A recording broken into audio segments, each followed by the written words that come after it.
Different design trends that come and go each year, it's always important to stay true to your own style.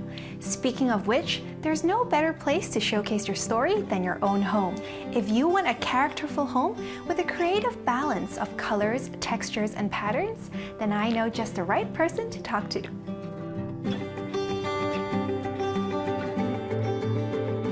Our design style, I would say, is considered humanistic, and we design for people who live well, enjoy seeing the world, and love to experience different cultures. So hopefully how we design responds to that person. Bringing architectural aesthetic and thoughtful interior design together, JJ Acuna is an award-winning Filipino designer who offers bespoke design solutions to restaurants and homes all across Asia.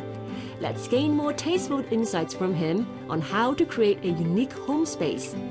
Are there any specific design elements, color palettes, or materials that you like to use? We're very comfortable with a lot of different materials and palettes. So with this beautiful space that we're sitting in right now, you see a lot of light materials, light tones, because from the very beginning our client has let us know that they're really into white, off-whites, beiges, blush color, earth tones, because they want to live in a very soft and comfortable environment. So what you see here is the client has picked this beautiful table with really beautiful edge-shown hand craftsmanship. We worked with their sifu to build this really nice banquette seat, and with the proportions that is, very soft to sit on. All the small details matter. It's all about textures, finishes, and natural touches. I also want to talk about this beautiful rattan screen that covers the kitchen and the office. That is another detail that we discussed with the client, that we wanted to add a very natural touch with the rattan. So these are all considered and humanistic things that give a very soft and elegant and cozy environment, as you said. So what would you say is the inspiration behind this beautiful home? Hopefully what you see here is it does look like a very comfortable home, like a residential home, but somewhere that takes you away from the city life, but also something that is very super elevated. For example, we have these really classical formwork molding on the walls that I guess reminds you of maybe French style interior. At the same time, it doesn't look like a European space. We do rattan, but it doesn't look like an Asian space. We just think it looks like the space that our clients have wanted from the very beginning. It's very them. So which part of the space would you say is your favorite? The most favorite part of my space is the space that we're sitting in right now. We do a lot of restaurant design, so we brought our restaurant design expertise into this residential space, and we designed a hospitality style banquette next to the window. We also have this around this table to give this sort of nursery greenhouse effect. This really nice herb garden, and it's very lush. So as a designer and architect, what do you think about trends? Homeowners and designers should be careful that the trend doesn't overpower their lifestyle or how they really want to live. So if you use trends, make sure that it makes sense for what you're trying to do, instead of just doing a stupid feature wall that just looks great, but then 1 year later you're over it. Yeah. So it's got to be long lasting. It's got to be long lasting, and you got to grow with it.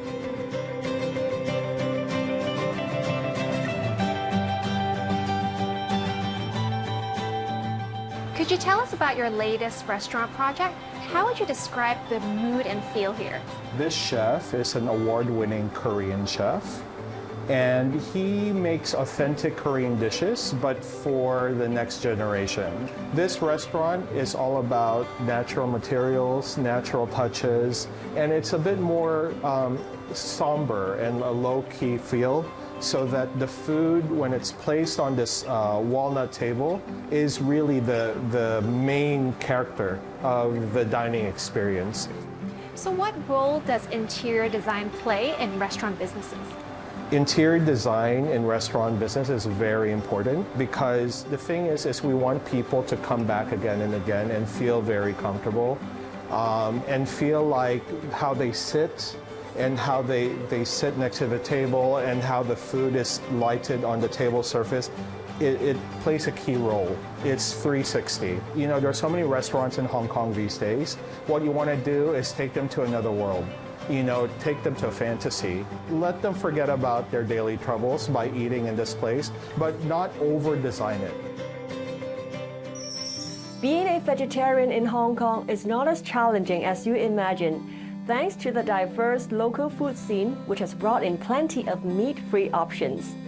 Dining out is fun, but for someone who likes to cook like me, staying in and work on new recipes is just as fun.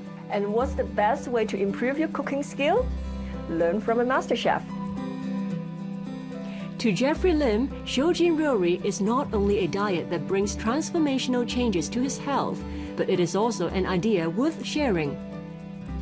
Shoujin Ryori is a traditional Japanese Buddhist diet that consists of a multi-course of plant and legume-based dishes, ranging from salad, deep-fried dish, soup, rice, and dessert. Unlike the Chinese Buddhist recipes that you might have tried, Shoujin cuisine cooks without the use of mock meat or artificial seasoning, making each dish naturally flavorful. If you think temple food is bland in flavor and sensation, well, think again. In the Shoujin style of cooking, chefs follow the rule of 5, where 5 dishes are served as one set, and the dishes should feature 5 colors as well as 5 ways of cooking. Take this rice dish as an example. 5 different ingredients that come with different nutrients are used, and to further enhance the flavor, all the ingredients are first stir-fried with sesame oil before putting them into the rice cooker. Be it steamed or stir-fried, the methods of rice cooking are limitless. And by combining both stir-frying and steaming, it certainly elevates the richness of the rice. Both the preparation and cooking process of the steamed rice just now might seem straightforward, but in fact, Chef Jeffrey has put a lot of thought in balancing the flavor and umami. Can't wait to try. The next dish features a staple ingredient in the Japanese vegetarian diet, the Kuru Mafu. Kuru Mafu is a dried wheat gluten bread that's highly versatile to work with, and not to mention it is packed with plant protein and easy to digest. By soaking it in a mixture of sesame oil, mirin, soy sauce, and minced ginger, the dried bread is now softened, evenly seasoned, and all ready for the deep frying process. Similar to making tempura, the thinner the better, the tastier the food is. Dredge the food in dried breadcrumbs for that extra crunchiness. Now, even the most health-conscious Shoujin cuisine allows you to indulge your food craving in a guilt-free way. What's there not to love?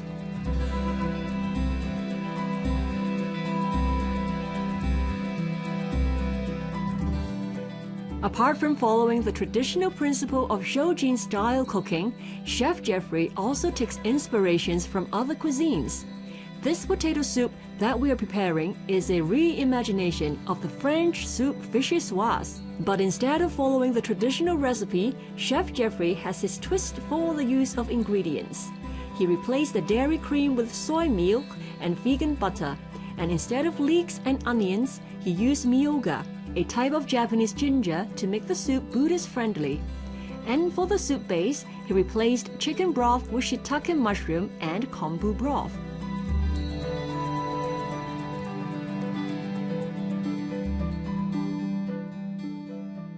Here we have a proper set of Shoujin meal, featuring 5 dishes as well as some pickles on the side. Everything tastes as exquisite as they look, just like any other Japanese set meals. What makes Shoujin cuisine even more special is its principle and philosophy. From the ingredients you choose to the way you cook and also the way you enjoy the meal, every little thing matters. It is crucial to be present and concentrate on your food in every Shoujin meal. That is why guests are always encouraged to remain quiet throughout the meal, so that they can enjoy the food slowly and deliberately.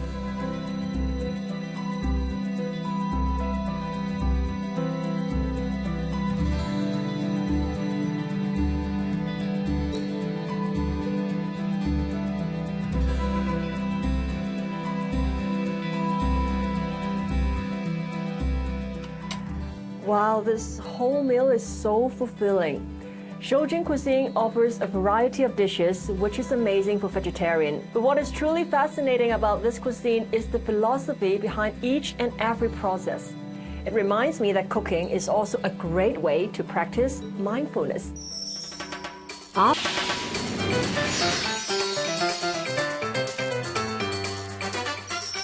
Every entrepreneur has their own success story to tell.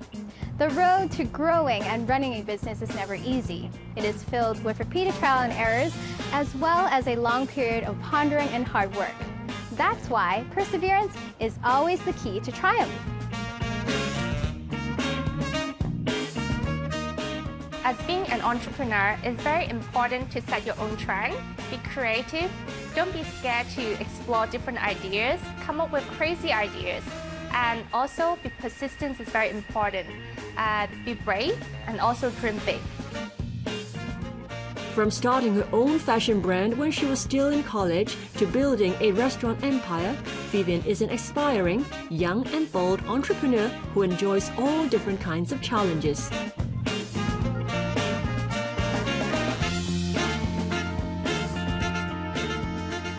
After being an entrepreneur for so many years, what would you say is the most important lesson that you have learned throughout your journey?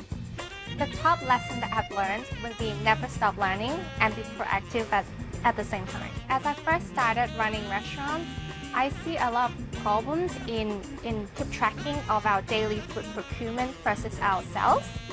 So we've done a lot of research. I went on and partnered up with this company based in Malaysia. And we developed our own ERP system, which only specifies to cater for F&B industry. And after that, we've seen a big cut in our food costs. And that enabled us to provide better ingredients and have a more competitive price for our clients. But the Hong Kong food industry is very competitive in the world. How would you say is the key to staying on top of the game? For me, I never compete with others. So I try to be competitive with myself only. So we try to come up with different dishes all the time, like more products to distinguish ourselves from our competitors. And just like this part here, we custom made this part to have 5 columns, to have 5 different broths to cater for different people's preferences. And here you see in the middle, we put in sake. And papaya, I see that. Papaya and the prawns. What about the other dishes? This one is so cute. Yeah, this is actually, they're all made out of natural colors and is squid balls. We focus a lot on presentations, so we try to make our food look great and yeah, it's very appealing and appetizing, appealing definitely. for clients. So other than food business, were you into other different types of business before? I actually studied finance and marketing and a bit of design back in uni.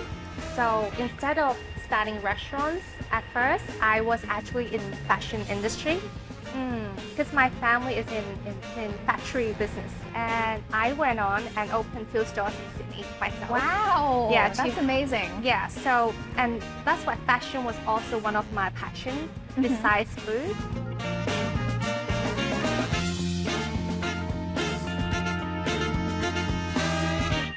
How would you define your own style? I'll say it's casual yet chic. So my daily look is always I stick with white top and pair with pair of shorts or skirts, and sometimes with a little jacket to add a bit of colors to it. And I love to accessorize my outfit with handbags and shoes and sunnies especially. How about for special occasions? How do you like to dress? I'm always in red or pink during special occasions. Oh, is it your favorite color? Yes. And usually a one piece because I think it's more tailored and it's more fitted and chic. What would you say is your favorite accessory to go to? Handbags, yes, sunnies, definitely. earrings, bracelets. Well, it will be handbags and high heels. I tend to collect a lot of high heels with different heights for different occasions. So my daily shoes would be like maybe 2 inches high, so I could run around and to go work. And during events, it's always like maybe higher than 10 cm. Is there a specific pair of heels that you like the most? I think I'll tend to stick with more nude color because it's easier to go with different outfits. So besides all these glamorous dress codes, what is your favorite pastime? I enjoy exercise a lot, so I jog every day after work usually, and I snowboard during winter and scuba dive during summer.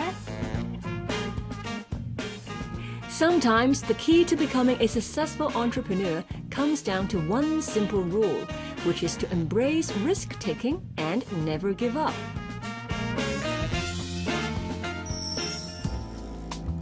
From sunglasses to earrings, scarves to smartwatches, the IT fashion accessory changes from time to time.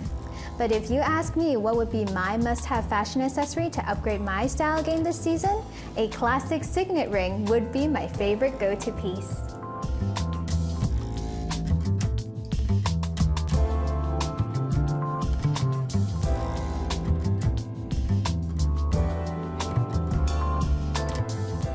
A signet ring is an engraved ring with someone's initials or symbol on top. It can date back to ancient Egyptians from the past, that the pharaohs and queens used to use it to sign important documents. And then nowadays, even though it's not the case anymore, that people tend to use it as an heirloom to pass it generation to generations, and then it starts to become a fashion jewelry, that even though it doesn't have any symbols on top. To make a signet ring, there's several different ways that we can use by wax, like more shaping wax models and then do casting, or do it in a traditional silversmith way to cut a metal sheet, like silver sheet, and then form to a 3D shape, or use computer rendering drawing to cast it later. In our workshop, we will use the traditional silversmithing way to form the ring, start from the metal sheet, and then it's very important that to have patience. When you cut the metal sheet, you need to cut it very nicely. If not, later on when you form the ring, it's gonna look completely different. The ring contained a lot of different techniques, so you can learn how to do the sewing, how to do soldering, filing, and polishing all in one ring. So for a beginner, if you're learning this ring, you can actually learn a lot of techniques. The complexity of the design is not the only feature that sets the signet rings apart from the other rings. Besides the engravings on the top half of the ring, the material being used to produce the ring also makes it very unique and symbolic. So cuttlefish casting is a method. It's also from an ancient time that you can buy the cuttlefish bones from the market. We use two cuttlefish bones to rub it against each other very tightly and then make it fit perfectly together. Then we can use a ready-made signet ring to press into the cuttlefish bone because it's very soft. And then afterward, we take the rings out. Then we need to make some funnels to let the molten silver melt inside. And afterward, we just cut out parts and then do filings, then it's done. Cuttlefish bones, the texture is very unique. It's almost like humans' fingerprints. So when we make the signet ring, it can make the top of the surface and also the side of the signet ring have all different cuttlefish bones textures.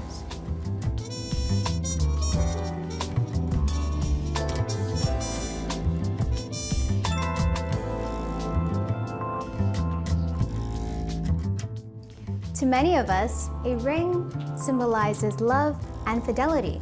But if you think twice, the meaning is actually deeper than that. With the intricate ring-making process and the dedication of the ring designer, this is actually a work of art. That's all the time we have for this week's episode.